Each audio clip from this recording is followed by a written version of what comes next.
මේ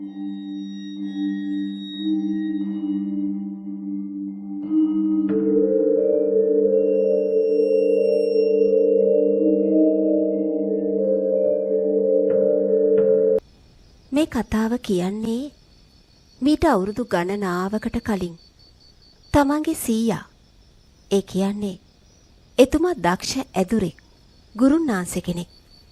ඉතින් එයත් එක්ක එකතු වෙලා අද්භූත මන්ත්‍ර කර්මයකට සහභාගී වෙලා ජීවිතේට අමතක නොවෙන গুপ্ত අත්දැකීමක් ලැබපු මේ වෙද්දී පරිණත ගුරුන්නාන්සේ කෙනෙක් වෙලා ඉන්න වගකීම් සහගත කෙනෙක්.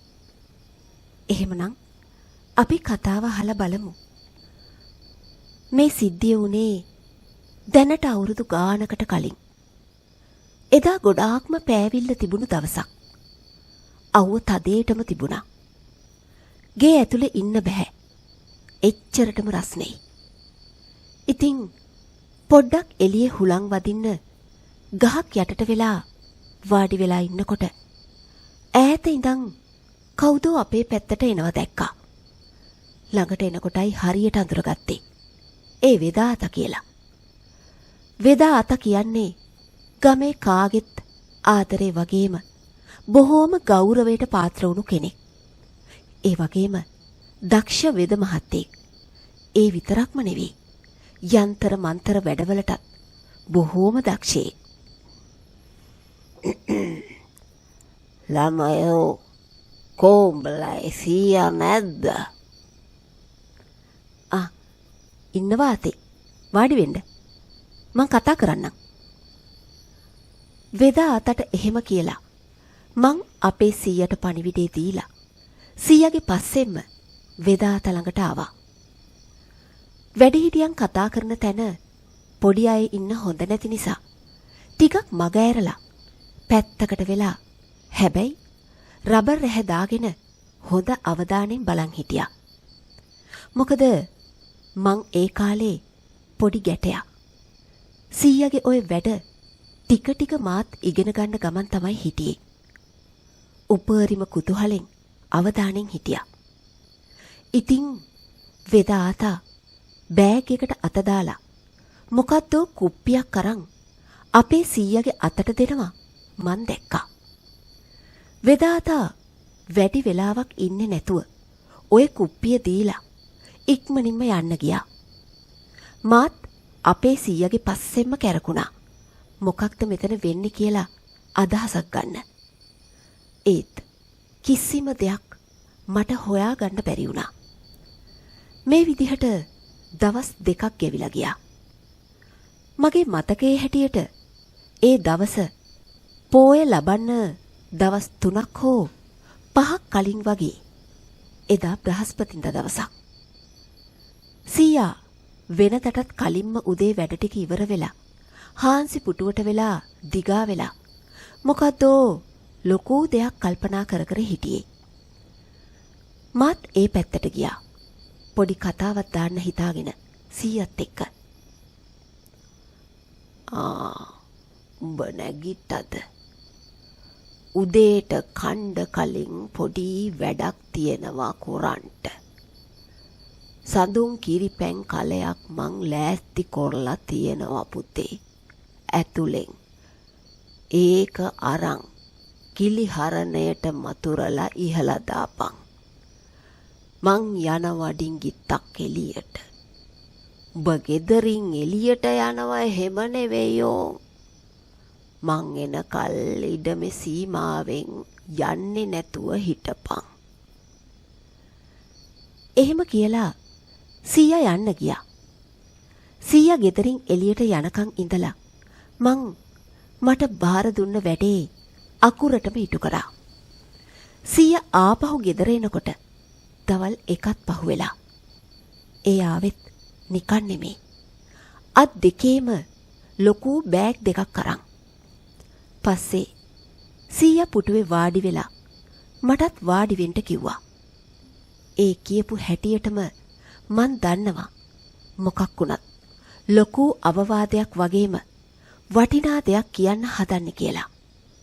මාත් ඉතින් ඒකට ලෑස්ති වෙලාම වාඩි වුණා.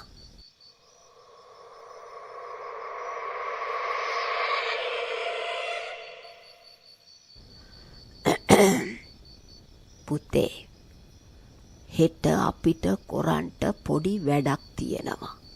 උඹටයි මටයි. මේකට උඹ පුංචි වැඩි කියලත් හිතෙනවා. මේක ඩිංගිත්තක් අවදානමකුත් තියෙන වැඩක්.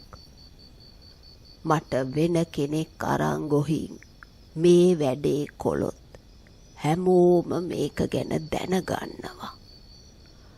මේක රහසක් විදිහට තියෙන්න ඕන දෙයක්. උඹට පාඩමේ තියෙන ආරක්ෂාවල් ඇති උඹේ ආරක්ෂාවට. උඹ වැඩි පද ගහන්නේ නැතුව මං කියන විදිහට ඉන්න ඕන. තේරුණාද පුතේ උඹට? හරි සීයේ. සීයා ළඟ ඉන්නවනම් මම මොකටද බය වෙන්නේ? මං එහෙම කිව්ව ගමන් සීයා ඇස් කරකවලා මන් දිහා බැලුවා. ඒ බැල්මේ තිබුණේ උඹ මාව මුරුන් ගත්තේ තියනවා වගේ හැඟීමක්. ඒත් මං ඒක හිතට එකඟවම අවංකවම කිව්ව දෙයක්. මොකද සීයා එක්ක මේ වගේ වැඩවලට මං කලින් ගිහින් තියෙන අත්දැකීම් එක්කයි එයාගේ දැනුම ගැනත් මට සැකයක් තිබුණේ නැති නිසා. ඒත් පුතේ, මෙතනදී උඹේ ආරක්ෂාව උඹටම තමා බලා ගන්නට වෙන්නේ. මන් නිකමට හරි ජීවමේදී නැගිට්ටොත් ගුරුකම අහෝසි වෙනවා. උඹට තියෙන්නේ මං කියන විදිහට මයේ ළඟට වෙලා ඉන්න එක විතරයි. සීයා එහෙම කියාගෙන නැගිටලා යන්න ගියා. මං මලු දෙක ඇතුලේ මොනවද තියෙන්නේ කියලා බලන්න ඒවා ඇදලා බැලුවා. පළතුරු, කැවිලි, සාම්බ්‍රාණි, දුම්මල වගේ දේවල් වලින් මල්ල පිරීලා තිබුණේ. බඩු දැක්කහම තමයි තේරුනේ වැඩේ පොඩි දෙයක් නන් නෙමෙයි කියලා. හවස් වරුවේ සීයා පන්සල පැත්තට ගිහින් එන්නම් කියලා යන්න ගියා. ඊට පස්සේ මේ ගැන කතාවක් ඇති වුණේ නෑ. රෑ සීයාගේ පරණ පොත් ටිකක් පෙරලලා මන්තර කීපයක් ආපහු මතක් කර ගන්නවා වගේ දෙයක් කළා. එදා වැඩි රෑ වෙන්නේ නැතුව මං නිදාගත්තා.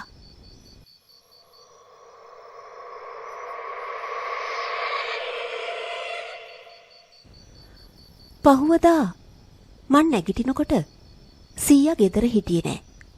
සීයා ආවේ ටිකක් දවල් වෙන්න වගේ.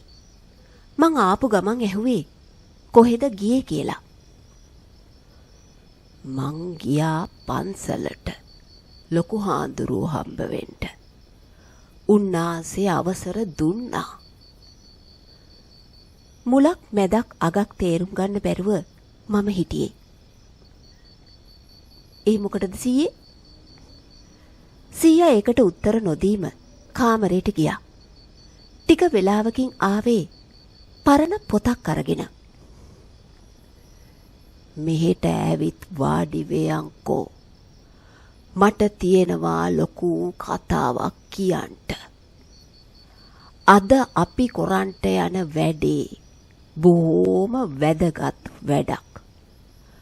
මං මේක මීට කලින් තනියම එකපාරයි කරලා තියෙන්නේ. හැබැයි මය ගුරුන්නාන්සේ දෙපාරක්ම කරලා තියෙනවා. ඒ දෙපාරම මං අත්උදව්වට ළඟ ඉඳලා තියෙනවා. ඒ හන්දා මට විශ්වාසයි මට මේක තනියම කරගන්න පුළුවන් කියලා. සීයා තනියම කරන්න යන වැඩේ මොකක් වුණත් ලොකු විශ්වාසයකින් වැඩේට අත ගහන්න යන්නේ කියලා මට තේරුණා. විශ්වාසය කියන දේ මේ গুপ্ত විද්‍යාවට අත්‍යවශ්‍යම දෙයක්. හරි සීයේ, මං සීයා කියන දෙයක් කරන්නම්. ඒත් දැන් හාමුදුරුවෝ හම්බ වෙන්න ගියේ ඇයි?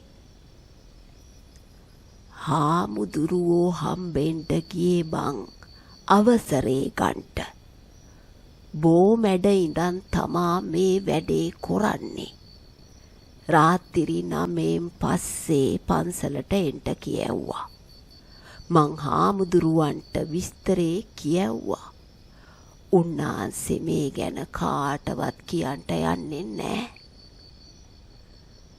ගමේ පන්සලේ ලොකු හාමුදුරුව සහ සීය අතර තිබුණේ බොහෝම සමීප ඇසුරක්. සීයේ ඇත්තටම මොකද සීය අපි කරන්න යන්නේ? වෙලාව බලලා මං ප්‍රශ්නේ දැම්ම ඉස්සරහට. අපායට යන්න උනත් දැනගෙන ඉන්න එක වටිනවනේ කියලා. සීයා කතා නොකර කාමරයට ගිහින් පොඩි තෙල් කුප්පියක් අරගෙන ආවා. පුතේ මේ බලාපන්. මේක මහා බලගතු තෙලක්. මං හිතාන ඉන්නේ මේක ජීවන් කොරලා තියාගන්ට. තෙල් කුප්පිය අතට අරන් බලන්නත් බය හිතුණා.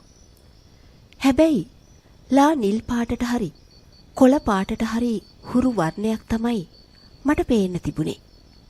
එදා වෙදාතා මේක තමයි රහසින් සීයට දීලා තියෙන්නේ. සීයේ ඕකෙ මොකද්ද සීයේ වෙන්නේ? මේක බොහෝම බල සම්පන්නයි පුතේ. සර්වජන වශියට කියාපුම දේ. දන්නවද උඹ මේක දිෂ්ටි කොරන්ට ඕන කාටද කියලා? අනේ නෑනේ සීයේ. මේ සම්බුද්ධ ශාසනය භාර වුණ ලෝකපාලක විෂ්ණු දෙයි හාමුදුරුවන්ට. සීයා එහෙම කියද්දි තමයි මේකේ තියෙන බරපතලකම මට තේරුනේ. ගොඩක්ම බය දැනුනේ මං විතරක් අද ආවතේව වැඩවලට ඉන්න එක ගැනයි. පොඩ්ඩක් වැරදුනොත් මං කියලා මොනවා කරන්නද? ඒ කාලෙදී මං දන්න දැනුමින් වැරද්දක් වුණොත් නිවැරදි කරගන්න මට හැකියාවක් තියේවිද? ඔය වගේ ප්‍රශ්න ගොඩාක් හිතට ආවා. හවස 4ට විතර අපි පන්සලට ගියා බඩු ටිකක් අරන්. ගිහිල්ලා බණ මඩුවේ තැනක ඒවා තියලා හිටියා. පස්සේ රෑ 7 විතර වෙනකල් ටිකක් ඉඳලා යහන් හදන්න ගත්තා. එදා රෑ 8 විතර වෙනකොට පන්සලේ කවුරුවත් හිටියේ නෑ. පන්සලේ හාමුදුරුවෝයි ඇබිත්තයි මමයි සීයයි විතරයි ඉතුරු වුණේ. පුතේ දැන් නම් පන්සලේ කවුරුවත් නෑ වාගේ. ඕනේ සීයේ. අපි හිමින් බෝ මැඩට ගියා. ගිහින් ආසනේ එතන තියලා වැඩේට අවශ්‍ය විදිහට ලෑස්ති වුණා. මෙහෙමයි. මං ඒ ගැනත් පැහැදිලි කරන්නම්කෝ. කට්ටිය දැකලා තියෙනව නේද? ගොඩක් වෙලාවට බෝධිය වටේ ප්‍රාකාරයක් තියෙනවා. බෝ මැඩදි මතුරනවා කියන්නේ අර ප්‍රාකාරයට ඇතුලෙන් ඉඳන් මතුරනවා කියන එක. මෙතනදී තව ගොඩාක් දේවල් තියෙනවා කියන්න. සමහර ඒවා නම් ගුරු රහස්. පුතේ දැන් මේක හොඳින් මතක තියා ගනින්. මං 5-8ක් පත්තු කරනවා ප්‍රාකාරය වටේ. මොනම හේතුවක් නිසාවත් ඒ සීමාවෙන් එළියට යන්න බෑ. හොඳට මතක තියා ගනින්. අපි දෙන්න විතරයි පන්සලේ ඇහැරාන ඉන්නේ. හාමුදුරුවෝ හෙට උදැහැනැක්කේ වෙනකල් මේ සීමාවට එන්නේ නැහැ. මේ සීමාව ඇතුලේ ඉන්නකල් අපට මොකවත් වෙන්නේ නැහැ. ඒ හන්දා මල් ළඟින්ම ඉඳපන්. සීයාගේ අවවාදෙන් මට ටිකක් බයත් හිතුණා. ඒත් කියන විදිහට හිටියානම් ප්‍රශ්නයක් නෑනේ කියලා හිත හදාගත්තා. ආසනයේ උඩ අර වෙදා අත දුන්නු තෙල් කුප්පිය තිබ්බා. දෙපාරක් විතර පූජා බඩු හරිද කියලා බලනවා වගේ එකින් එක පරීක්ෂා කළා. සීයා මගේ අතට තෙල් බෝතලයක් දීලා බෝධි ප්‍රාකාරයේ අට දිසාවට පහන් පත්තු කරන්න කියලා එලි වෙනකල් ඒ පහන් නිවෙන්න දෙන්න එපා කියලත් කිව්වා. මං හිතන්නේ ඒ තෙල්වලට මතුරලා තිබුණේ. රෑ 9ට විතර තමයි පහන් පත්තු කරලා වැඩේ පටන් ගත්තේ. මටත් මේ ගැන උනන්දුවක් තිබුණු නිසා ළඟටම වෙලා මං හිටියා. කියන මන්ත්‍ර ස්තෝත්‍ර ගැන මං අවධානයෙන් හිටියේ. සාමාන්‍ය ක්‍රමයට පටන් අරගෙන සර්ව දේව දිෂ්ටියෙන් මතුරන්න ගත්තා. ඊට පස්සේ ස්තෝත්‍ර එක දෙවියෙක් පමණක් මූලික කරගෙන එක දිගටම කියන්න ගත්තා. එතකොට මං තේරුම් ගත්තා මේ වැඩේ කවුරු ප්‍රධාන කරන්න යන ගුරුකමක්ද කියලා. එකම රිද්මයකට කියන් ගිය මන්තරවලත් වේගය සෙමින් වැඩි වෙන්න ගත්තා. ඕම් බ්‍රීම් පූර්ණයෙන් ආරූඪ ධරණේ තහංච විද්‍රාසනේ රාමස්වාමිනේ ආවිනේ වාමිනේ වේලමනේ කදිරමනේ මාමුන දිෂ්ටිරේ ආරෝಢ ශක්‍ය කුල දිෂ්ටි වරුං වාර අඩිගිඩි කිඩි මෙත්තාවානේ ඒ නමස්කාර නමෝ නමः. සිය එක දිගටම මතුරනවා. වෙලාවත් රෑ 12 පහු වෙලා තිබුණේ මට හිතෙන විදිහට. ඒ වෙනකල් කිසිම වෙනසක් තිබුණේ නැහැ. මං නැගිටලා වටේ පහන් වලට තෙල් ටිකක් දාන්න කියලා ගියා. මට ඇහුණා කවුරු හරි පන්සලේ විහාරගේ පැත්තෙන් කතා කරනවා වගේ. හරියට නිකන් දෙන්නෙක් කතා කරනවා වගේ. මං ටිකක් ඒ ගැන අවධානයෙන් ඉඳලා ආපහු සීයා මතුරන තැනට ලං වෙලා හිටියා. සීයට කිසිම ගාණක් නැහැ. ඒක දිගටම ඇස් දෙක වහගෙන මතුරනවා. මෙහෙම ටික වෙලාවක් යද්දි මට මිනිස්සු ගොඩාක් බෝධිය වටේ ඉන්නවා වගේ දැනෙන්න ගත්තා. පහන් එළියත් හඳේ එළියත් ඇරෙන්න කිසිම ආලෝකයක් තිබුණේ නැහැ. ඒත් මේ වෙලාවේ පන්සලේ කොහෙන්ද මිනිස්සු? නැත්තම් පන්සලේ ඉඳන් මෙහෙම වැඩක් කරනවා කියලා දැනගෙන ගමේ මිනිස්සුවත් ඇවිල්ලාද? මං ආයෙත් සීයා දිහා බැලුවා. සීයට ගාණක්වත් නැහැ. එක දිගටම මතුරනවා. හැබැයි කවුරුවත් මං දැක්කේ නැහැ. මට ඇහුනේ සද්ද විතරයි. මෙහෙම ටික වෙලාවක් ගියා. බෝධිය වැටායිනට වෙන්න ගිහින් ටිකක් රබර් රැහැ දාලා බැලුවා. ඒත් සද්ද විතරයි. පේන්න කිසි කෙනෙක් නැහැ. එක පාරටම ඈතින් කවුද එනවා වගේ දැක්කා. ආවාසගේ පැත්තේ ඉඳන් එන්නේ. තනියම නෙමෙයි. දෙන්නෙක් එනවා. අඳුර ගන්න ටිකක් අමාරු වුණා. යම් සීමාවකට එනකල් අප්පට සිරි. ලොකු හාමුදුරුවෝයි පොඩි හාමුදුරුවෝයි. අතේ උණු වතුර බෝතලයකුත් තියෙනවා. මට අඳුර ගන්න පුළුවන්. ඒ කියන්නේ පේන මානේ ඉන්නවා. මං ටික වෙලාවක් ඒ පැත්ත බලන් හිටියා. හැබැයි එක සීමාවක නතර වෙලයි හිටියේ. එතනින් මෙහාට ආවේ නැහැ. සමහර විට අපිට තේ ටිකක් හදන් ඇවිල්ලාද දන්නේ නැහනේ. මං සීයා ළඟට ලං උනේ සංඥාවක් දීලා හාමුදුරුවෝ ඉන්න පැත්තට යන්න. මං සීයා ළඟට ලං වෙනකොට සීයා ඔළුව උස්සලා මං දිහා බැලුවා. ඔළුව දෙපැත්තට වෙනුවා. මට සංඥා කළා ළඟින් වාඩි වෙලා ඉන්න කියලා.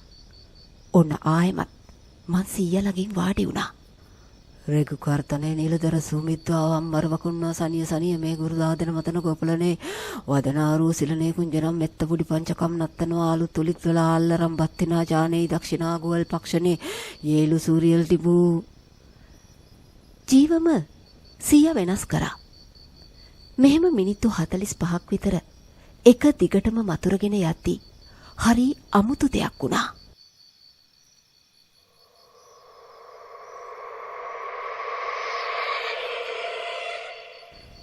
ෆ්ලෑෂ් ලයිට් එකක් පත්තු වුණා වගේ බෝගහ මුදුනෙන් ලයිට් එකකින් එන එළියක් වගේ ආලෝකයක් ආවා. හරියටම ලයිට් එකක් දැම්ම වගේම තමයි. මට එතකොටයි කල්පනාවට ආවේ හාමුදුරුවෝ හිටන් ඉඳලා බැරිම තැන ලයිට් එක දාලා මේ පැත්තට එන්න හදනවද දන්නේ නෑ කියලා. ඒත් බෝගහ මුදුනේ ලයිට් එකක් තියෙන කතාවක් මං දැනන් හිටියේ නෑ. ඒක වෙන්නත් බැරි දෙයක්. මං වාඩි වෙලා හිටපු තැනින් නැගිටලා පොඩ්ඩක් එහාට ගියා. මං දැකපු දේ නිසා මටම මගේ ඇස් අදහගන්න බැරි වුණා. ලොකු හාමුදුරුවෝයි පොඩි හාමුදුරුවෝයි තව ලොකු පිරිසක් එක්ක මං දිහා බලාගෙන ඉන්නවා. මට අඳුරගන්න පුළුවන් මට්ටමේ. මං දිහා බලන් ඉඳලා උණු වතුර බෝතලේ දික් කරා. හැබැයි මගේ හිතට නුපුරුදු ගතියක් ආවා. මේ දකින්න දේ වෙන්න පුළුවන්ද? කවුද මේ ඉන්න අනික් මිනිස්සු? එක්කෙනෙක්වත් මූණ පේන්නේ නැහැ. පේනවනම් අඳුර ගන්න තිබුණා. ඇයි කවුරුවත් ළඟට එන්නේ නැත්තේ? මේ හොල්මන් මායාවත්ද? ඔය වගේ සිතුවිලි මගේ හිතට ආවා. ඇත්තම කියනවනම් උතුර දකුණ මාරු වෙලා මං හිටියේ. මේක නම් මායාවක් වෙන්න ඕන. මේ වගේ අවස්ථාවක කරන්න ඕන දේවල් මං හොඳට දැනගෙන හිටියේ. මොකද මන්තර ශාස්ත්‍රයේ මං ඒ දවස්වල ඉගෙන ගන්න නිසා. ශිව සැරයක් මතුරුවා නම් හරි කියන එක ඔළුවට ආවට ඒකෙන් සමහර විට 100 කරන කාර්යයේ බල බිඳෙන්න පුළුවන්. ඒ නිසා ඒ අදහස මං අත්හැරගත්තා. හාමුදුරුවෝ මට මොනවාදෝ කිව්වා. ඒත් පැහැදිලිව ඇහුනේ නෑ. මං මොකද්ද හාමුදුරුවනේ කියලා ඇහුවට හාමුදුරුවෝ මට ඒකට උත්තර දුන්නෙත් නෑ. මං දැන් තුෂ්ණිම්බූත වෙලා ඒ රූප දිහා බලාගෙන හිටපු වෙලාවෙ මගේ මුළු සර්වාංගෙම හීතල වෙලා ගියා. හාමුදුරුවරු දෙන්නයි ඒගොල්ලන්ගේ වටේ හිටපු අර අద్භූත අඳුරු මිනිස් රූප ටිකයි හෙල වෙන්නේවත් නැතුව මැරිච්ච මිනිස්සු වගේ එක එල්ලේ මගේ දිහාම බලාගෙන හිටියා. ඒගොල්ලෝ හිටපු සීමාවෙන් එහා තිබුණු අන්ධකාරයත් බෝධි වෘක්ෂයේ මුදුනෙන් විහිදුණු ඒ අద్භූත ලා නිල් සහ රන්වන් පාට ආලෝකයත් මුළු පරිසරයම අමුතුම ලෝකයක් බවට පත් කරලා තිබ්බා. සීයාගේ මන්ත්‍ර ජප කිරීමේ වේගෙ දැන් ටික ටික වැඩි වීගෙන එනවා. සීයාගේ කටහඬ ගැඹුරු වෙලා ආරූඪ ගතියක් තිබ්බා. ඒ හඬින් මුළු බෝ මළුවම දෝංකාර දෙන තරම් ගාම්භීර හඬක් බවට පත්ව තිබුණා. ඕම් ග්‍රීන් නීලකණ්ඨාය මහා පරාක්‍රම රාමචන්ද්‍රාය ලෝකපාලක විෂ්ණු දිව්‍ය රාජානන් වහන්සේගේ ආඥාවෙන් දිෂ්ටි ස්වාහා. සිය මන්තරේ අවසන් කරද්දිම අර ඈතින් හිටපු ලොකු හාමුදුරුවන්ගේ රූපේ ආයමත් උණු වතුර බෝතලේ මා දිහාට දික් කරමින් ඊටාම කරුණාවන්ත නමුත් අස්වාභාවික හඬකින් මෙහෙම කිව්වා. දරුවෝ මහන්සිත් ඇතිනේ. මේ උණු වතුර ටිකක් බීලා හිටපන්. වරෙන් ඔතනින් එළියට ඇවිත් මේක ගනින්. ඒ හඬ කොයිතරම් ඇත්ත එකක්ද කිව්වොත් මගේ পায় ඉබේටම බෝධි ප්‍රාකාරයෙන් එළියට තියවෙන්න ගියා. නමුත් එසැනින් මගේ හිතට ආවේ සීයා වැඩේ පටන් ගන්න කලින් කියපු දැඩි අවවාදේ. මොනම හේතුවක් නිසාවත් මේ සීමාවෙන් එළියට යන්න බෑ. අපි දෙන්න විතරයි පන්සලේ ඇහැරන් ඉන්නේ පුතේ. හොඳට මතක තියාගනින් ඒක. නෑ මේ නම් ලොකු හාමුදුරුවෝ වෙන්න බෑ. මම මටම කියාගත්තා. මගේ හිතේ ඇතිවුණු ඒ සිතවිල්ලත් එක්ක මම මගේ ඇස් පියාගෙන සීයා උගන්නලා තිබුණු ආරක්ෂක මන්තරයක් හදවතින්ම මුමුණන්ට පටන් ගත්තා. ඊට පස්සේ ඇස් ඇරලා බලපුවාම මන් දැක්කේ මගේ ඇඟේ ලොමු දැහැ ගැන්වෙන දර්ශනයක්.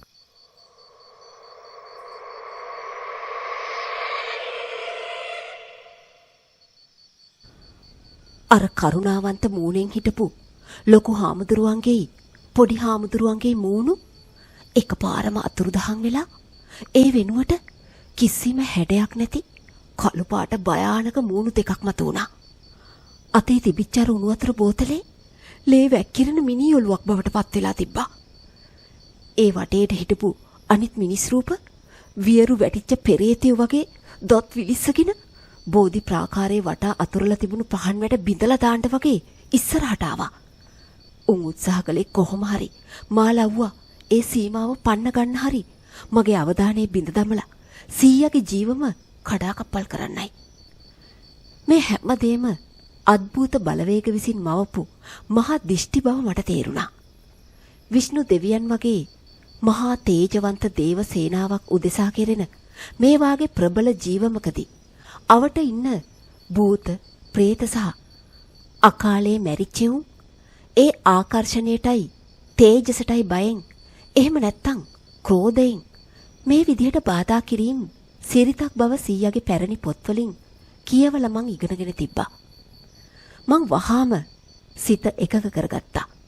බය පැත්තකට දාලා වටේටම තිබ්බ පහන් අට දිහා බැලුවා. අද්භූත හුලගක් වගේ ඇවිත් පහන් කීපයක් නිවී යන්න වගේ ඒවයි දැල්ල වේගෙන් හෙලවෙමින් තිබුණා. මං ඉක්මනට පැනලා සීයා මට බාර දීලා තිබුණු මතුරපු තෙල් බෝතලෙන් තෙල් බිඳුව ඒ පහන් වලට දැම්මා. පුදුමයි.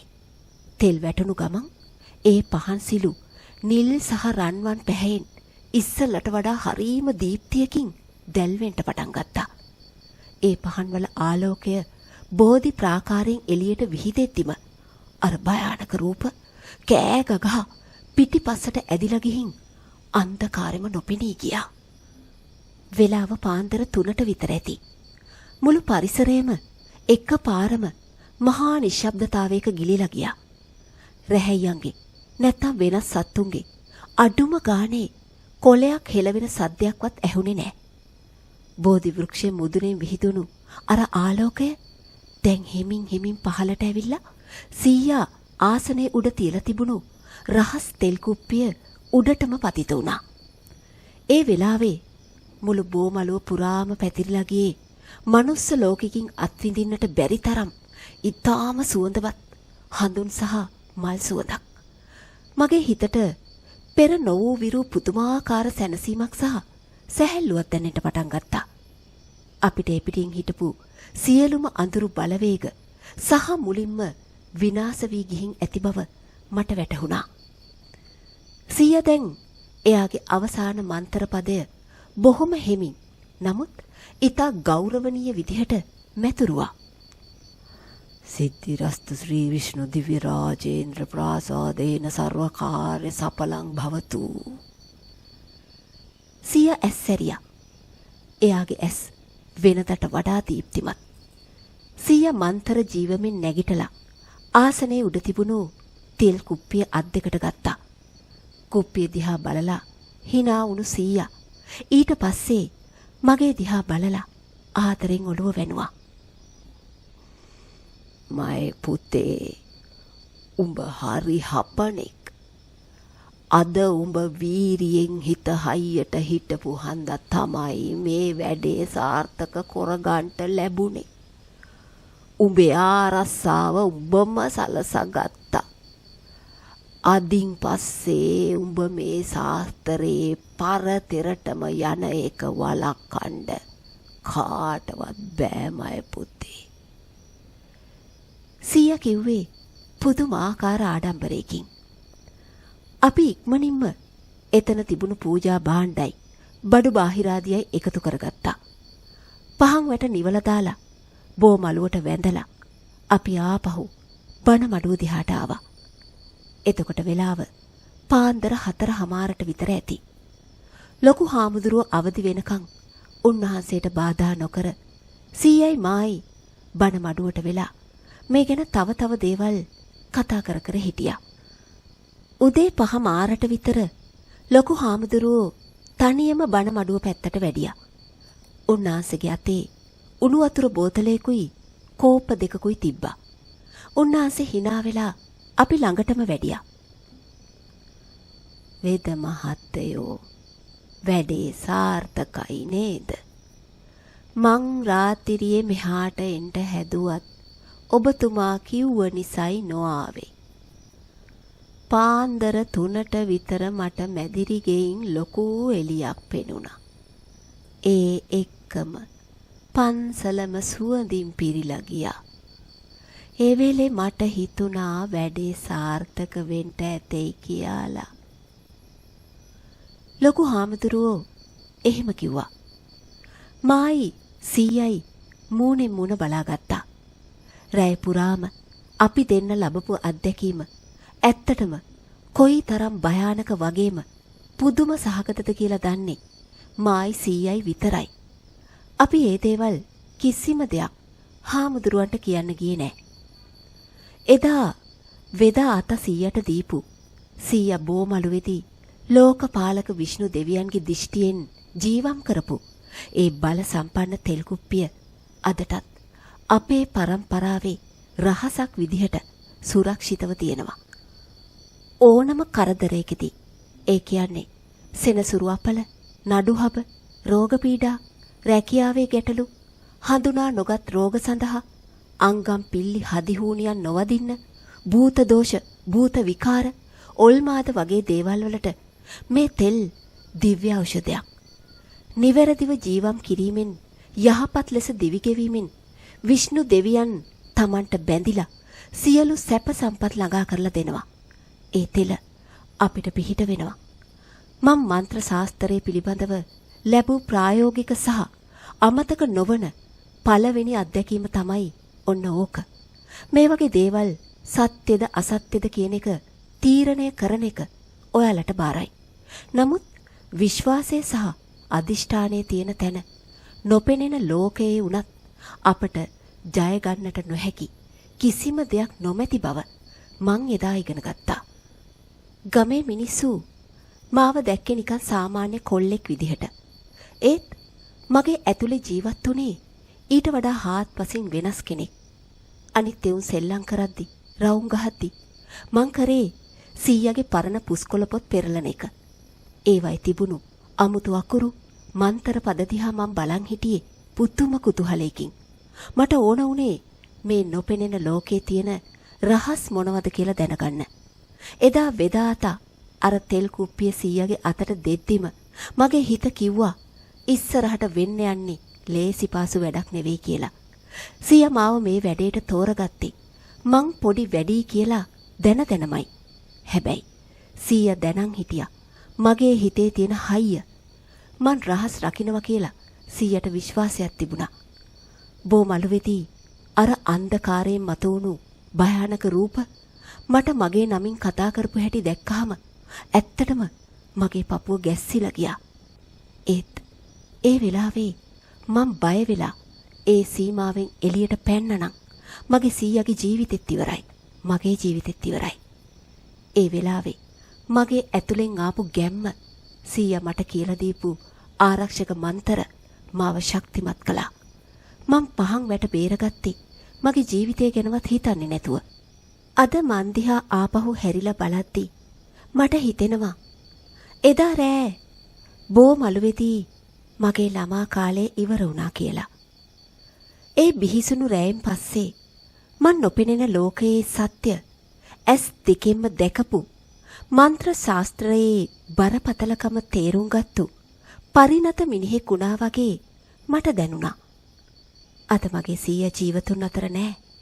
ඒත් සීයා එදා මට දුන්නු ඒ ගෞරවය සහ විශ්වාසය මං අදටත් මුළු හදවතින්ම රැකගෙන ඉන්නවා. දැන් මට අවුරුදු 57ක්.